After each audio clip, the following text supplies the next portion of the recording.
Зарина Хналиева, ученица 10 класса, школы номер 42.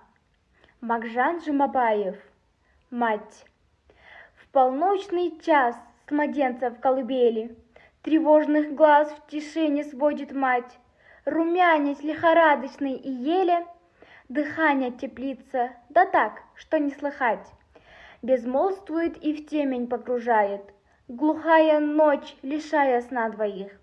И в дверь сквозь шели ветер задувает, касаясь плеч опущенных, худых. Сутулилась, охвачена тревогой, как будто в груди шило кто вонзил. Ведомый в час глухой тяжелым роком, надежды лучик в сердце погасив. Так падает верблюдица бессильно, дитя в степи навеки утеряв. Ладонь к колбу ребенка подносила, дрожат мысли, сон это или яв. Достаточно ребенку было вздрогнуть, ее саму настигла будто смерть.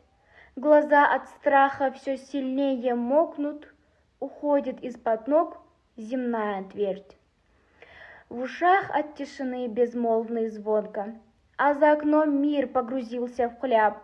На щеки исхудавшие ребенка стекают слезы матери, кап-кап.